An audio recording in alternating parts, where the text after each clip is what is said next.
मुदच्यते पूर्णस्य पूर्णमादाय पूर्णमेवावशिष्यते। ॐ शान्तिः शान्तिः शान्तिः। शङ्करं शङ्कराचार्यं केशवं बादरायणं सूत्रभाष्यकृतौ वन्दे भगवन्तौ पुनः पुनः। ईश्वरो गुरुरात्मेति मूर्तिभेदविभागिने व्योमवद्व्याप्तदेहाय दक्षिणामूर्तये नमः। ॐ शान्तिः शान्तिः शान्तिः।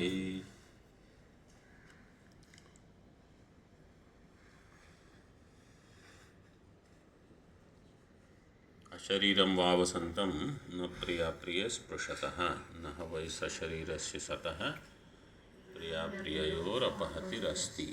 ये दो जो मंत्र हैं, मतलब एक मंत्र के दो भाग हैं छांदोग्य के। इस पर हम भाष्य देख रहे हैं।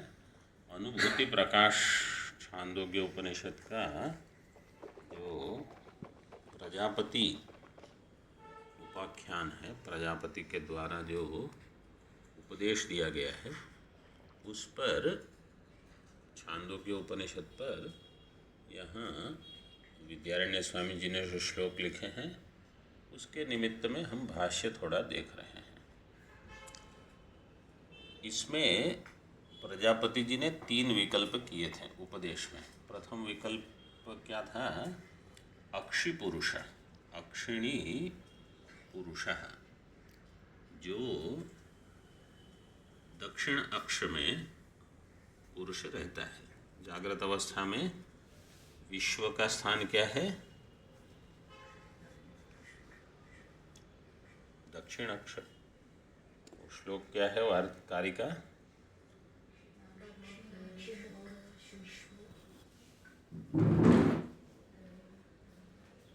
मनस्यन्तस्तु तैजसः आकाशे च हृदि प्राज्ञः त्रिधा देहे व्यवस्थितः। द्वितीय कारिका है प्रथम अध्याय की। दक्षिणाक्षि मुखे विश्वः। दक्षिण अक्ष जो है वो द्वार है, मुख है विश्व के लिए। विश्व वहाँ है, जागृत अवस्था में पुरुष है। वही जो अब आप देखिए मांडुक्य में जो कारिका है मंत्र के ऊपर है। मंत्र में कहीं आया कि दक्षिण अक्ष में पुरुष हैं? वो छांदोग्य को लेकर बताया। तो कारिकाओं में छांदोग्य बृहदारण्यक को लेकर बहुत विचार हुआ है। ऐसा आवश्यक नहीं है कि जो मंत्र में है मांडुक्य के उन्हीं को लेकर विचार होगा, कि उसमें सब कहाँ है, खास करके ये सब। तो उसको प्रजापति जी ने प्रथम जो विकल्प दिया था उपदेश, वो कहा कि ये अक्षि पुरुष है। द्वितीय स्वप्न पुरुष है, और तृतीय में कहा था संप्रसाद सुषुप्त पुरुष है। अब इसकी टीका में देखिए, भाष्य में देखिए।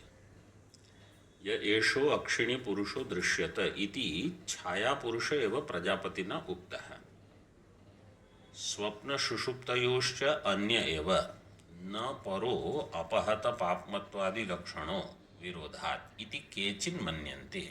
ये केचित मत है। केचित वाले क्या कहते हैं कि प्रजापति जी ने जो उपदेश दिया था, एषो अक्षिणी पुरुषो दृश्यते, जो अक्षी में जो पुरुष है, मतलब जागृत अवस्था में, वो वास्तव में कौन है? छाया पुरुष है। छाया पुरुष का अर्थ है चिदाभास। एवं प्रजापति मतलब जिसको हम कहते हैं जीवात्मा, यही प्रजापति ना उक्त है। और आगे स्वप्न सुषुप्त्योश्च अन्य एवं, स्वप्न सुषुप्त्यो हो क्या विभक्ति है?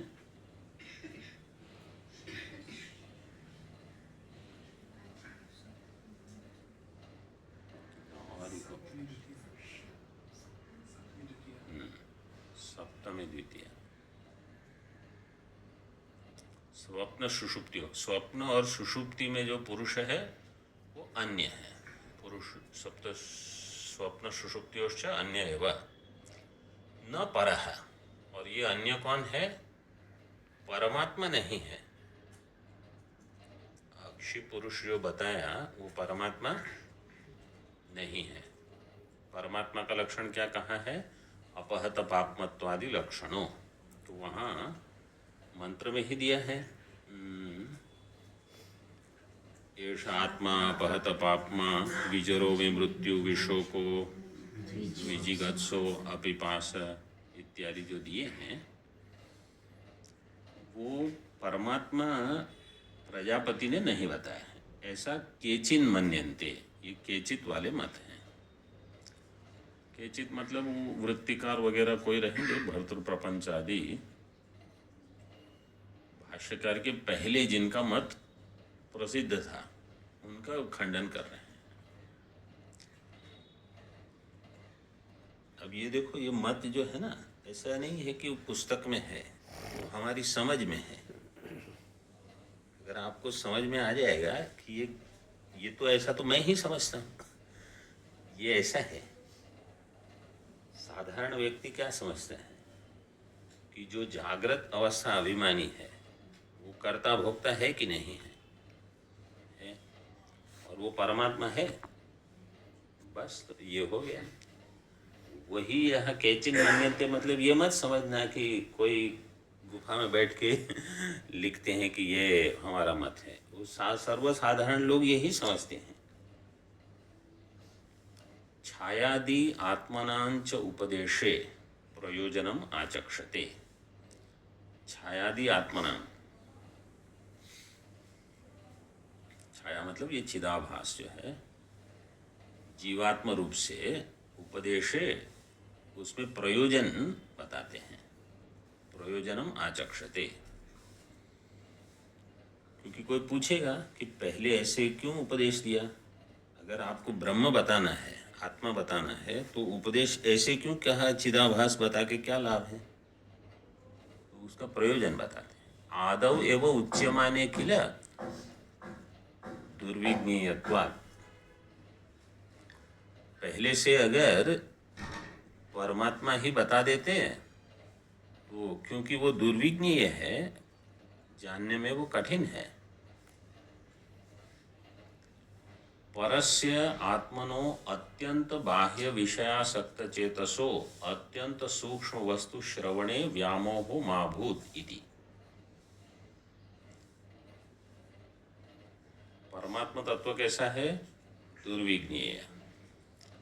और जो बहिर्मुख हैं, आत्मनो अत्यंत बाह्य विषयासक्त चेतसो अत्यंत सूक्ष्म वस्तु श्रवणे व्यामोहो मा भूत।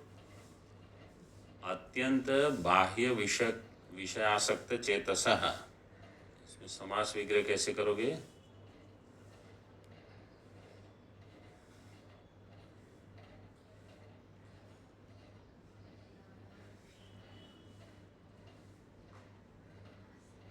देखो, अभी समास का थोड़ा बता दो।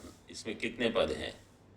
अत्यंत बाह्य एक पद ले सकते हो, फिर विषय, फिर आसक्त, फिर चेतस।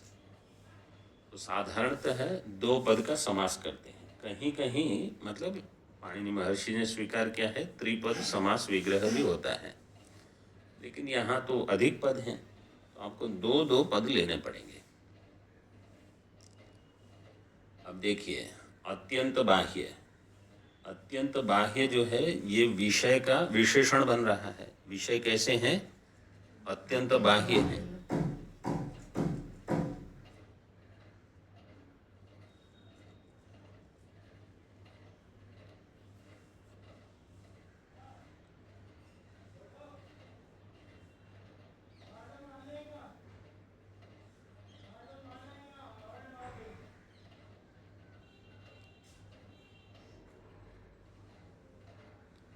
अत्यंत बाह्य विषय, अत्यंत बाह्येषु विषयेषु आसक्त, सप्तमी बहुवचन हो जाए, क्योंकि ये बाह्य विषय बहुवचन में है। बाह्य विषयों में आसक्त माने तो बाह्येषु विषयेषु, विशेषण विशेष्य जो है वो समान विभक्ति, समान लिंग, समान वचन में चलते हैं। तो इस प्रकार से बुद्धि में घटा के वहाँ क्या लगेगा वो सोचना है आपको। तो अत्यंत बाह्येषु विषयेषु आसक्तम चेतो यस्य सह अत्यंत बाह्य विषय सक्त चेतसः चेताः तस्य अत्यंत बाह्य विषयासक्त चेतसः षष्ठी। इसकी प्रथमा क्या होगा? अत्यंत नहीं, प्रथमा में पद क्या बनेगा?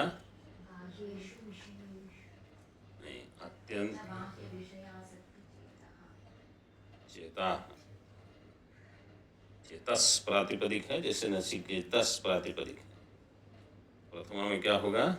नचिकेता जैसे बनता है ऐसे चेता बनेगा। फिर उसकी षष्ठी हो जाएगी चेतसः, जैसे नचिकेतसः ऐसे।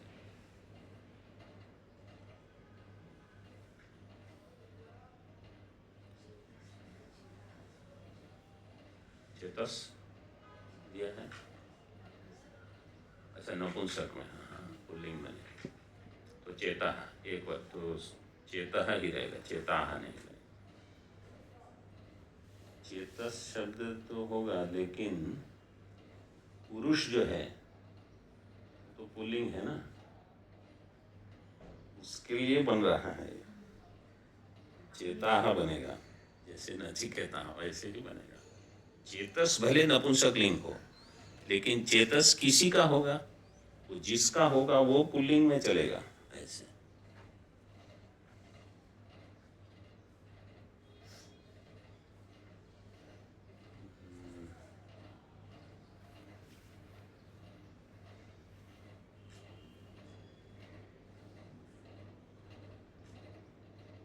जैसे अंगिरस, अंगिराह, दीर्घ कैसे होगा? अत्वसंतस्य चांदा। अंगिरस शब्द दिया है वहां, इसलिए मैंने बताया। नचिकेता साप परिचित। तो अत्यंत बाह्य, अभी देखिए ये तो व्याकरण हो गया इसका, अब हमें घटाना है। जिनका चित्त अत्यंत बाह्य विषय में आसक्त है उनको सीधे ही ब्रह्म बताया जाएगा तो नहीं समझ में आएगा, उनको मोह हो जाएगा। इसलिए क्या कहा? क्योंकि ब्रह्म वस्तु अत्यंत सूक्ष्म है, अत्यंत सूक्ष्म वस्तु श्रवणे व्यामोह मा भूत् इति, इसलिए छाया आत्मा से उपदेश आरंभ करते हैं, ऐसा केचित् मन्यन्ते। और फिर दृष्टांत देते हैं, शाखा चंद्र न्याय, यथा किल द्वितीयायां सूक्ष्मं चंद्रम दिदर्शयिषु वृक्षं कंचित् प्रत्यक्षम आदौ दर्शयति पश्याम अंशे पश्या। हाँ, इसको क्या, इसको पदच्छेद कैसे करोगे? पश्य अमुम एषः चंद्रः इति।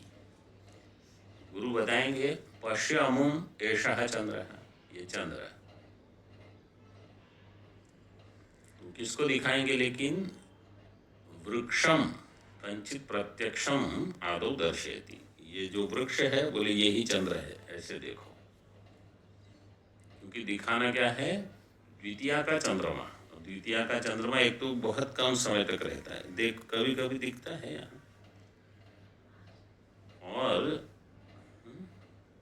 बहुत कम समय तक रहेगा, ऐसा पतली एक रेखा से थोड़ा ज्यादा होता है बस, तो दिखता नहीं है सरलता से। इसलिए पहले कुछ स्थूल बताते हैं।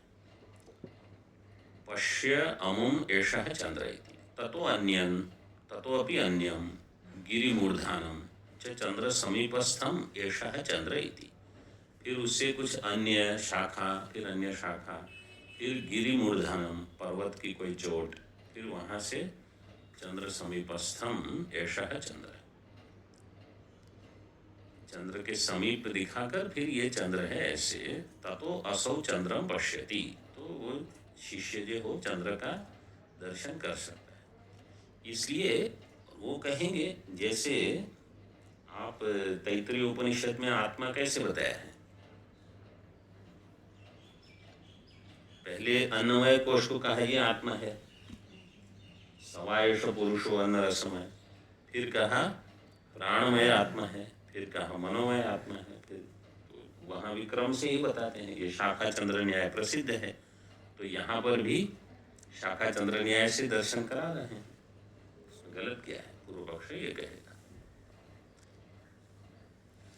एवं एतद य एषो अक्षिणी, अक्षिणी क्या विभक्ति है, प्रातिपदिक क्या है, क्या प्रातिपदिक है,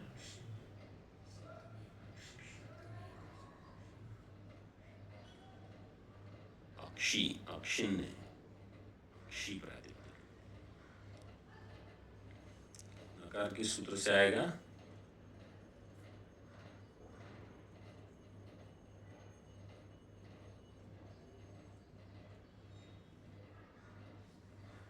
तो विकल्प है इसमें नकार के लिए, सप्तमी में दो रूप बनेंगे, क्या क्या, अक्षिणी, अक्षिणी।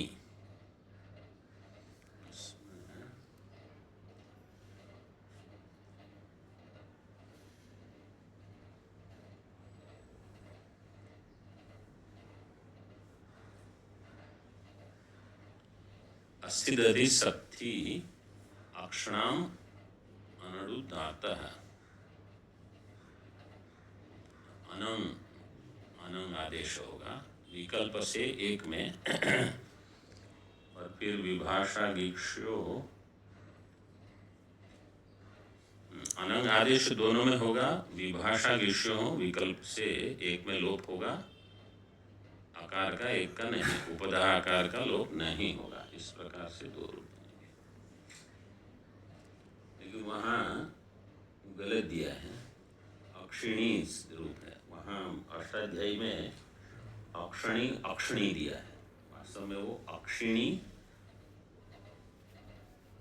और अक्षिणी अक्षिणी ऐसे होगा दो रूप, यहाँ अक्षिणी रूप दिया है। एवं एतद् य एषो अक्षिणी इत्यादि उक्तम प्रजापतिना त्रिभिः पर्यायैहि न परः, तीन पर्याय के द्वारा चिदाभास को बताया है, प्रजापति ने पर आत्मा का वर्णन नहीं किया।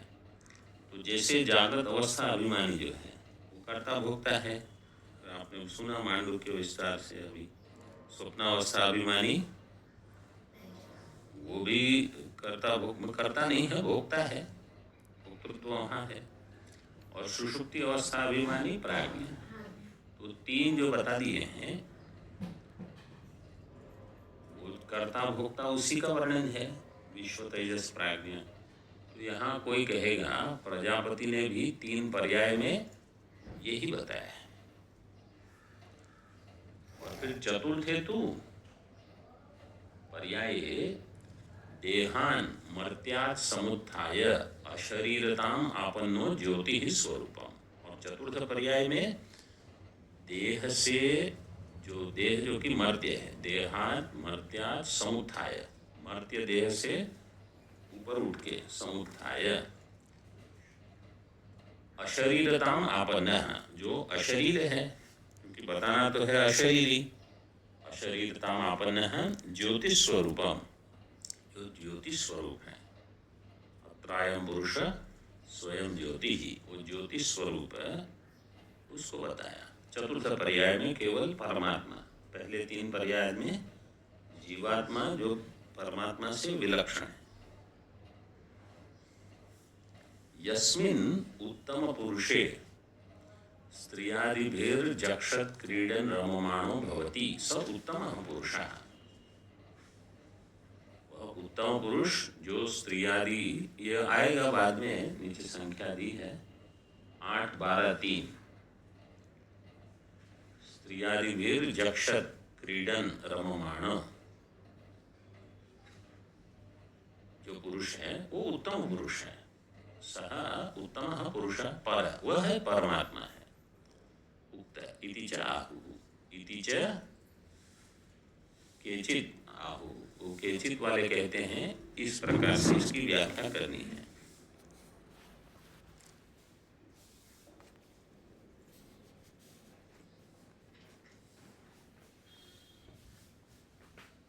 अभी भाष्य का देखो इसका क्या समाधान देते हैं। सत्यम बोले बढ़िया है आप। रमणीया तावदीयम व्याख्या श्रोतुम, सुनने में तो ये रमणीय है, मतलब न तो अर्थो अस्य ग्रंथस्य एवं संभवति। तो भगवान भाष्यकार का मतलब वो पूर्व पक्ष को ठीक से सुनते हैं तो अच्छा है, लेकिन ये शास्त्र का तात्पर्य नहीं। तो कभी कभी कोई व्याख्या जो है ना सुनने में बहुत अच्छी लगती है, नया अर्थ बता दिया किसी ने, ऐसे खुश हो जाते हैं लोग। बोले आप थोड़ा शास्त्र पूरा देखो। और जैसे हमने अभी तैत्तिरीय का दृष्टांत लेके बताया, मतलब ऐसे नहीं है कि वो अपने मन से ही कल्पना करेंगे, वो भी कुछ प्रमाण लेके दिखा देंगे कि वहां तो ऐसे ही बताया है।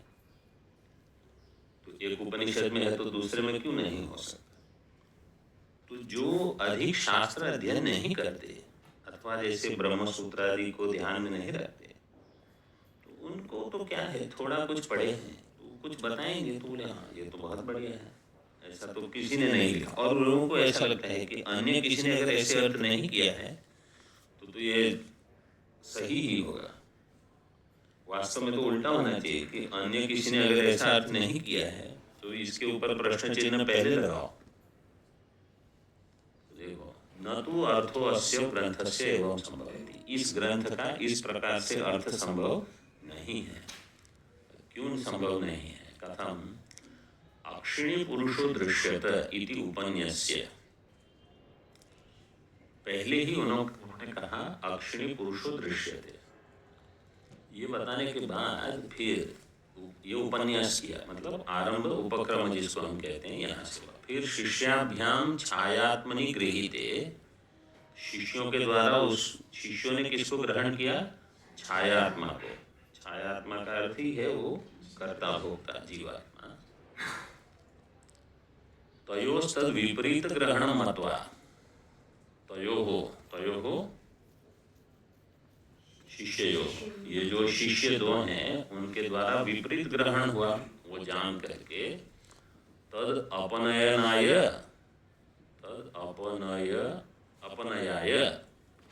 उदशराव उपन्यासः। इसलिए फिर आचार्य को समझ में आ गया इन्होंने कुछ गलत समझा, उदशराव दिया। वहाँ देखो, यहाँ देखो, अक्षी में पुरुष जो है उसको यहाँ देखो, ऐसे बताया।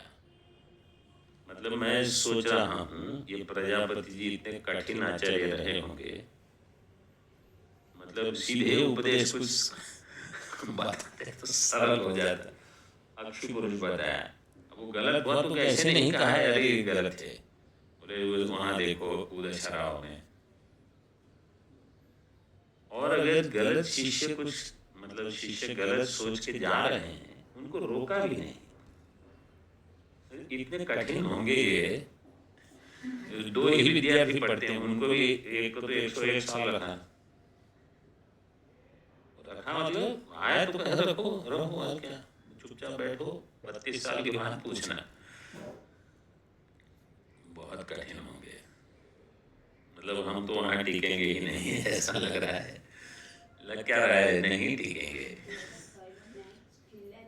तो उदशराव उपन्यास है। फिर पूछा किम पश्यत, क्या देखते हो आप दोनों, इति च प्रश्न।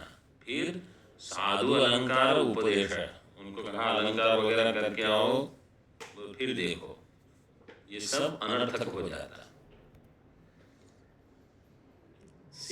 यदि छायात्मा एव प्रजापतिना अक्षिणी दृश्यत इति उपदिष्ट, अगर छाया आत्मा ही प्रजापति के द्वारा अक्षी पुरुष बताया गया होता तो ये सब अनर्थक हो जाता, मतलब ये सब बताने में तात्पर्य ही नहीं था।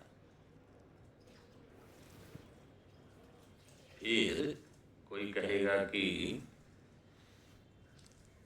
समझो ये जीवात्मा ही बताया वहां,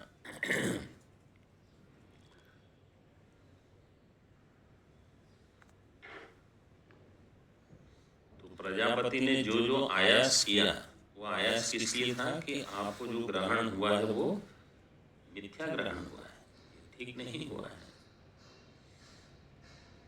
किंच यदि स्वयं उपदिष्ट इति, अगर उन्होंने छाया पुरुष ही उपदिष्ट किया होता, इति ग्रहणस्य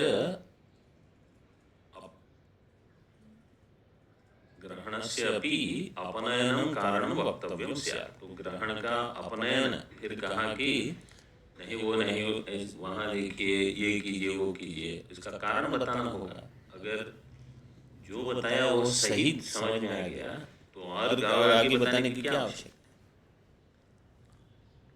स्वप्न सुषुप्तात्म ग्रहणयोरपि तद अपनय कारणम च स्वयं ब्रूयात्, और स्वप्न सुषुप्त आत्मा मतलब जो स्वप्न पुरुष है, सुषुप्त पुरुष है, इनका ग्रहण भी तद अपनय कारणम च, इनका ग्रहण और उनका अपनय करना कि नहीं ये ठीक नहीं, मतलब बिना ये बता के उसका कारण खुद ही बताते थे, लेकिन उनको तो वैसे ही समझ में आ गया। न च उक्तम तेन तेन मन्यामहे, आपके पुस्तक में क्या पाठ है? तेन तेन है तो कैलाश आपका, आपके पास कौन सा? तेन आपके पुस्तक में एक, हमारे पुस्तक में 2 बार लिखा है। तेन का अर्थ है प्रजापतिना, तेन प्रजापतिना,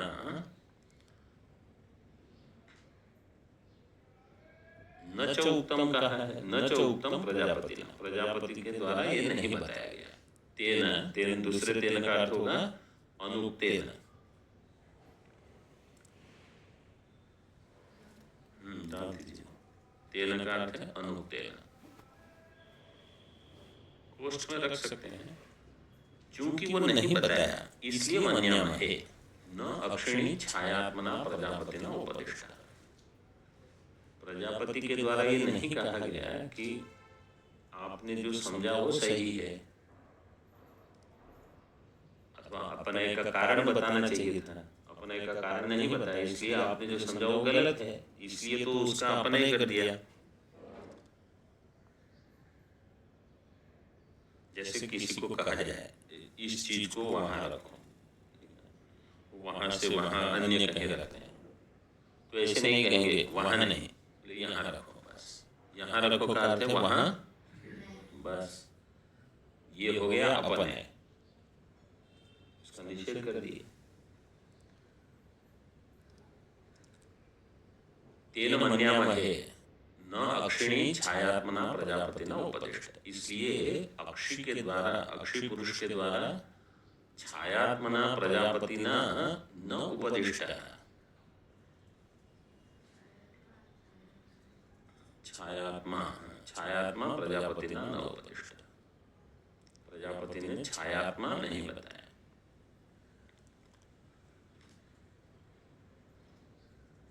बोले लेकिन शाखा चंद्र न्याय तो ऐसे ही है, 1 फिर 2 फिर 3, शाखा चंद्र न्याय में कैसे है, जब जैसे अन्नमय कोश बताया आत्मा, फिर उस अन्नमय का निषेध करके प्राणमय बताते, प्राणमय का निषेध करके मनोमय, ऐसे बताते हैं। अन्योंतर आत्मा प्राणमय, अन्योंतर आत्मा, इससे अंदर और एक आत्मा है, मतलब पहले का निषेध कर दिया। तो जहां अध्ययन में ये शैली का उपयोग होता है, तो जैसे पहले कहा ये वृक्ष चंद्र है, फिर कहा इसको छोड़ो उसको पकड़ो, उसको छोड़ो आगे पकड़ो, तो ये पूर्व का अगर निषेध हो रहा है तभी वो शाखा चंद्र है। अगर पूर्व का निषेध नहीं हुआ तो शाखा चंद्र नहीं हुआ, पहले से उसी को दिखाया जा रहा है। ये ब्रह्म सूत्र में और स्पष्ट हो जाएगा जो पढ़ रहे हैं।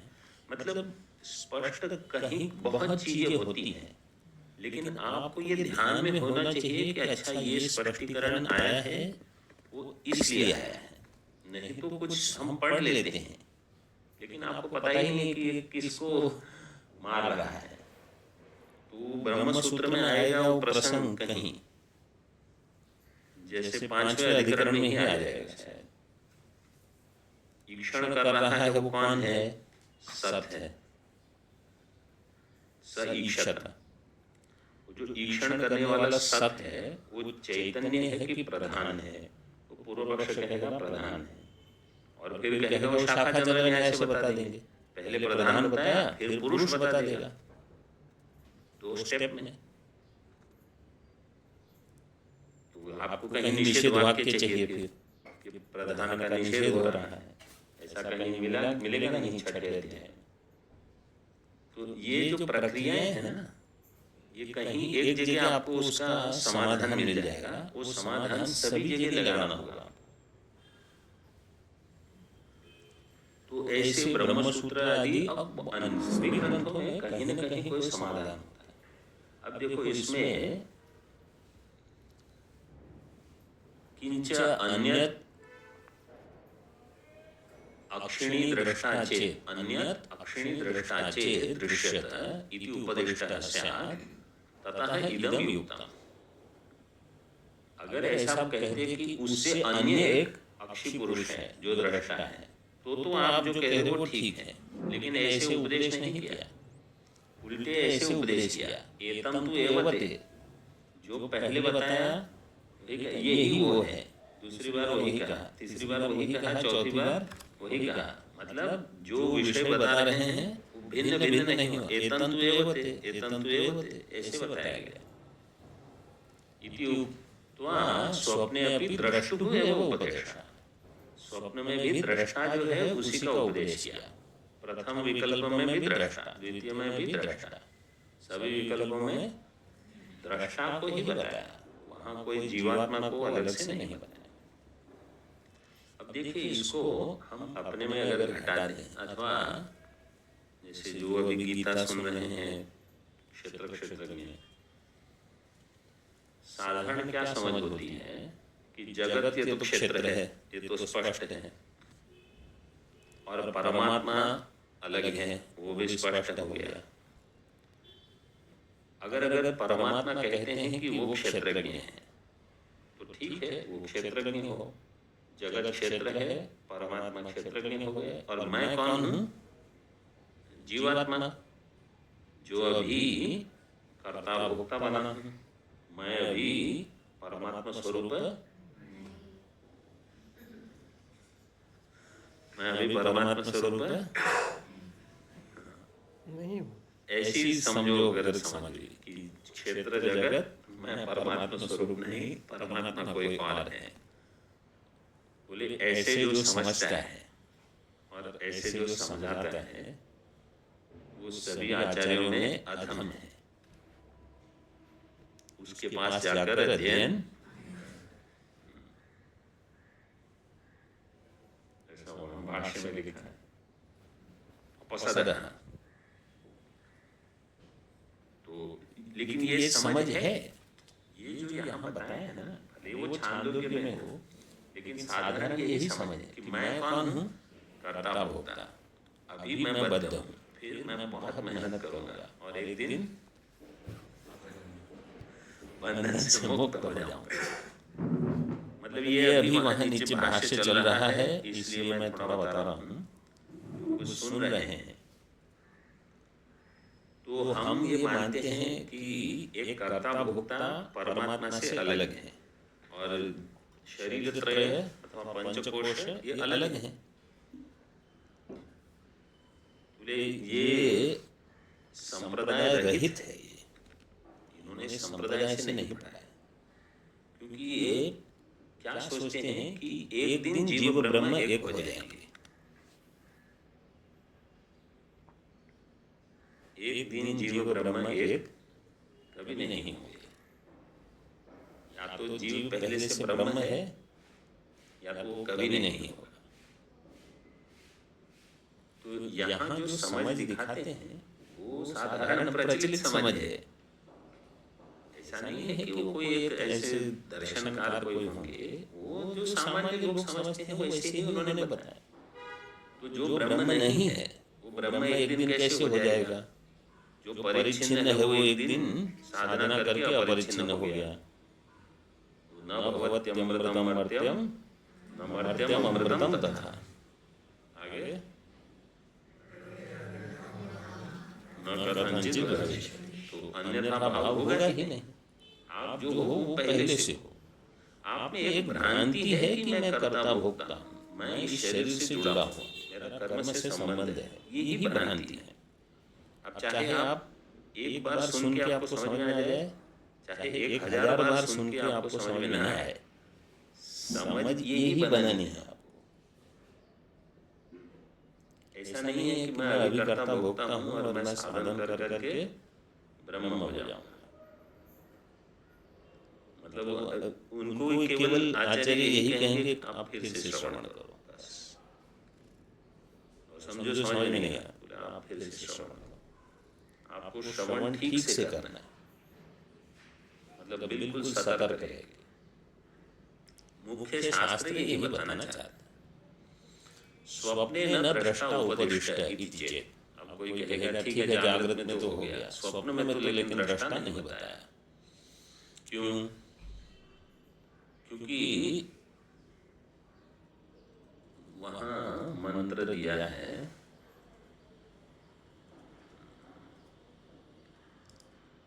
मंत्र क्रमांक 8, 11, 4 होगा, 8, 10, 4।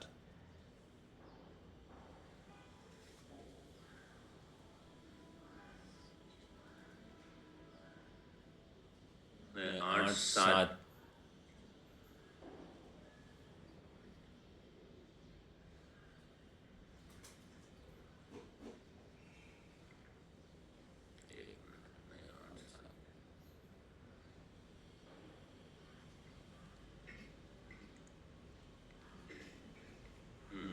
आठ, 10, 4।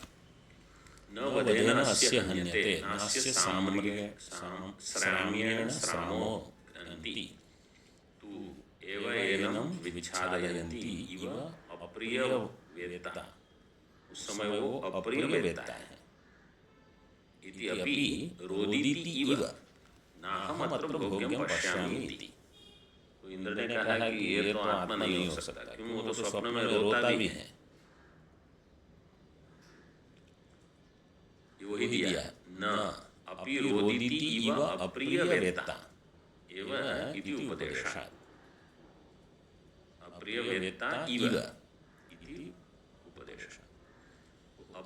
इव का अर्थ है कि वास्तव में वो रुदन वगैरह नहीं करता और अप्रिय का वेत्ता नहीं है, लेकिन तादात्म्य से ये लगता है। अच्छा, प्रश्न अगर ये होगा कि भोक्ता कौन है, बुद्धि या चिदाभास, तो क्या उत्तर होगा?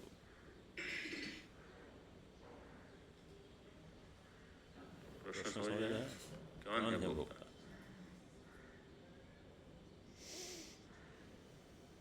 प्रश्न मेरा है बुद्धि या चैतन्य। तो ठीक है, वो एक और एक विकल्प डाल दो।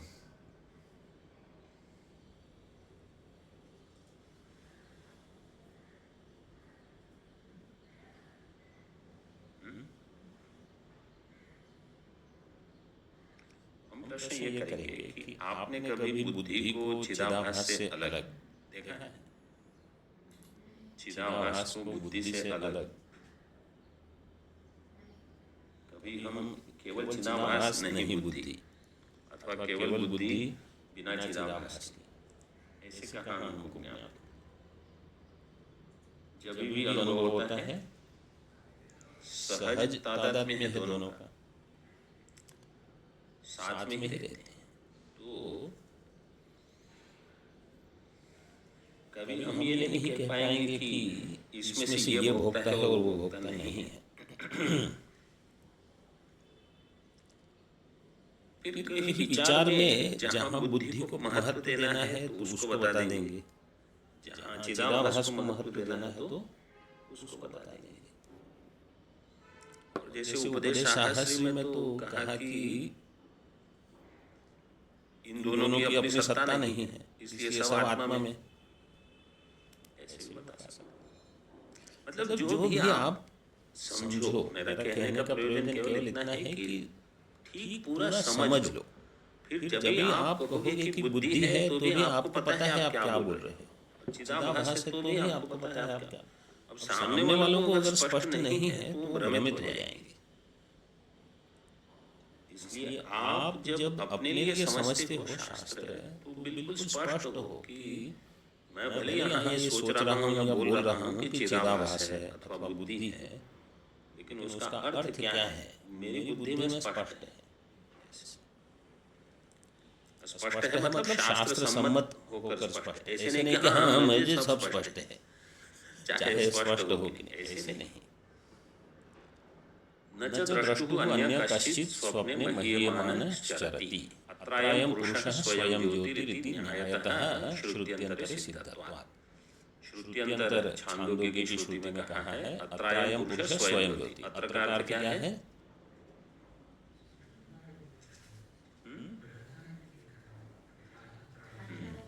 अत्र का अर्थ क्या है?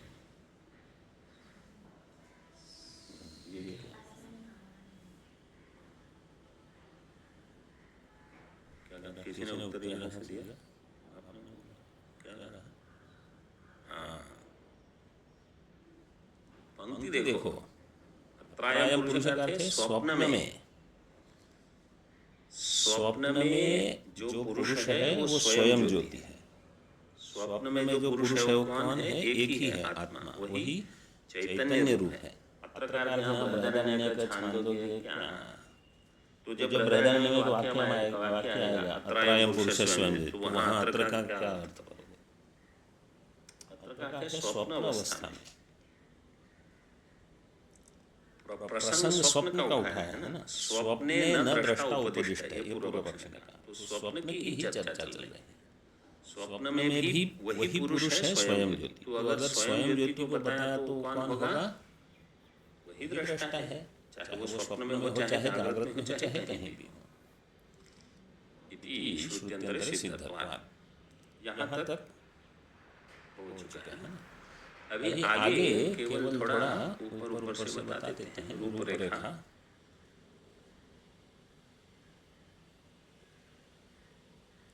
यह जो आत्मा है वास्तव में वो संसारी नहीं है, लेकिन इसमें संसार अविद्या से अध्यस्त है।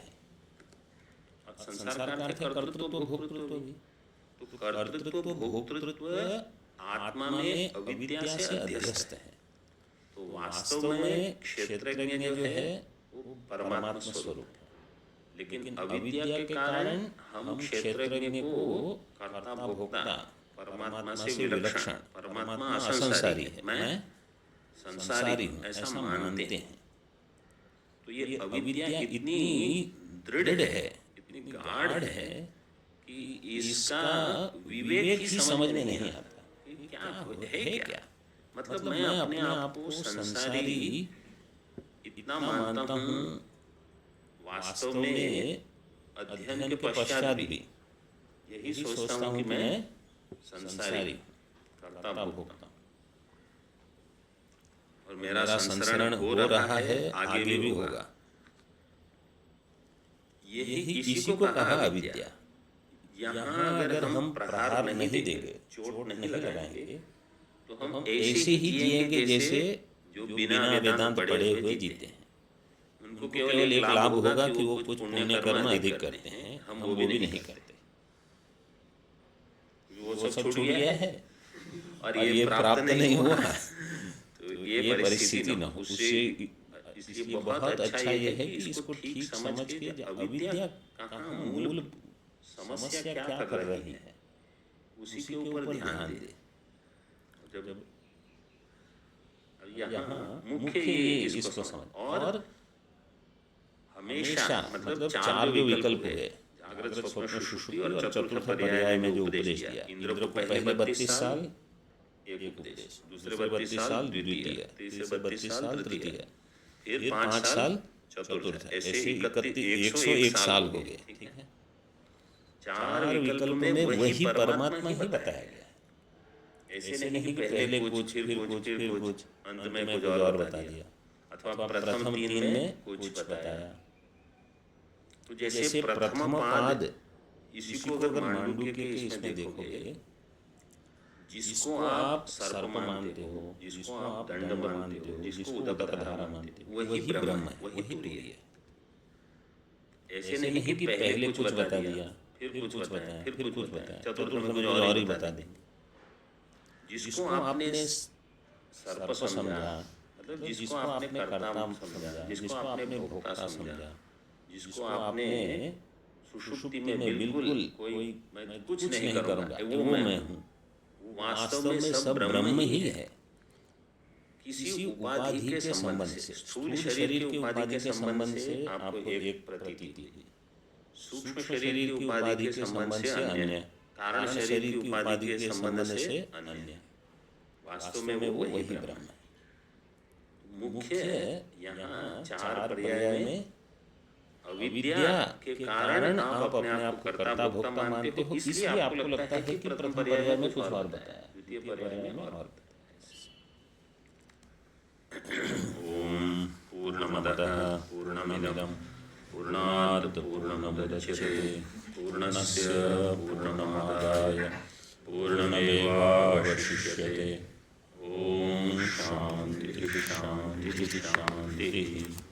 शंकरं शंकराचार्यं केशवं बादरायणं सूत्रभाष्यकृतौ वन्दे भगवन्तौ पुनः पुनः।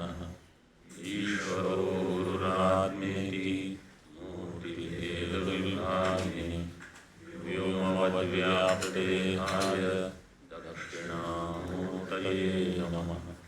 ओम शांति शांति शांति।